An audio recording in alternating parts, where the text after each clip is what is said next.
Herkese merhabalar, ben Tuğba, kanalıma hoş geldiniz. Bu videoda sizlere 5 dakikada hazırlayabileceğiniz elmalı tarçınlı rulolar tarifi vereceğim. Tarif başlıyor. 1 su bardağı süt, yarım çay bardağı sıvı yağ, 2 yemek kaşığı şeker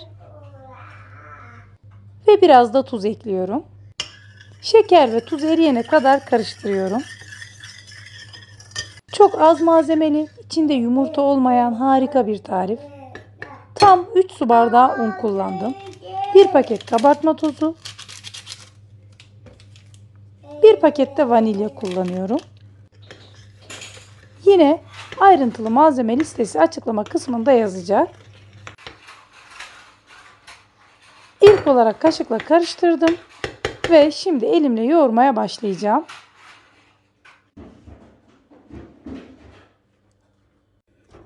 Hamurumu yoğurdum. Ele yapışmayan yumuşak bir hamur olacak. Şimdi içine koyacağım malzemeleri hazırlayacağım. 3 yemek kaşığı toz şekeri bir kaseye aldım. Yarım tatlı kaşığı kadar tarçını şekerle karıştıracağım. Bu arada Türkan Lina da oyuncağıyla bizlere eşlik ediyor. Ve tarçınlı şekerim hazır. 1 adet büyük boy elmayı rendeledim. Şimdi tarçınlı rulomu yapmaya başlayabilirim. İnanın çok basit ve kolay. Bu tarifi hiç mutfağa girmeyenler bile kolaylıkla yapabilirler. Ve merdane ile hamuru böyle dikdörtgen şeklinde açacağım. Açabildiğiniz kadar açın lütfen.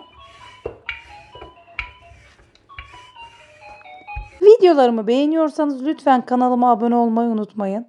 Ve lütfen videolarımı sevdiklerinizle de paylaşırsanız çok sevinirim.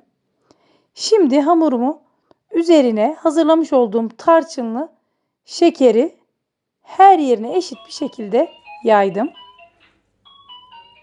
Elmalarımı da videoda gördüğünüz gibi yerleştiriyorum.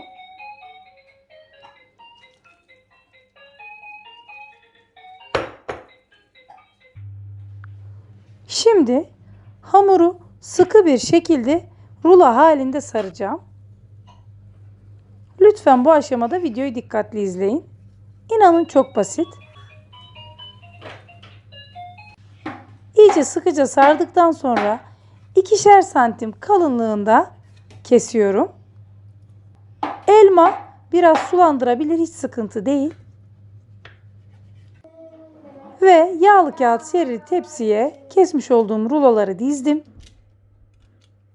180 derece önceden ısıtılmış fırında 15-20 dakikada pişiyor.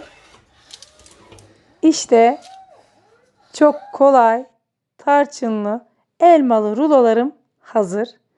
İnanın mutfağa mis gibi bir koku yayıldı. Sizler de mutlaka bu tarifi deneyin ve lezzetine bakın. Bana yorumlarınızı yazın. Üzerini biraz soğuduktan sonra pudra şekeriyle süsleyeceğim.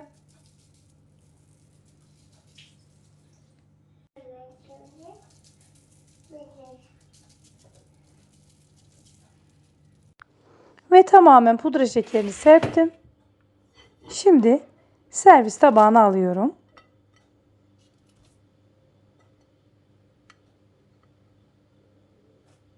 Daha yakından bakabilirsiniz. Gerçekten mükemmel görünüyor. Birazdan bölerek sizlere iç kısmını da göstereceğim.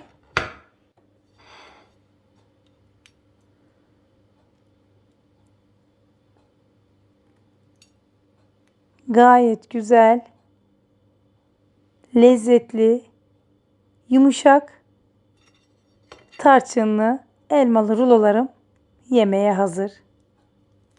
İnanın tadına bakmak için sabırsızlanıyorum. Harika olmuş. Mutlaka deneyin. Ve videomu sevdiklerinizle paylaşmayı unutmayın. Beni izlediğiniz için çok teşekkür ederim. Yeni videoda görüşmek dileğiyle. Hoşça kalın.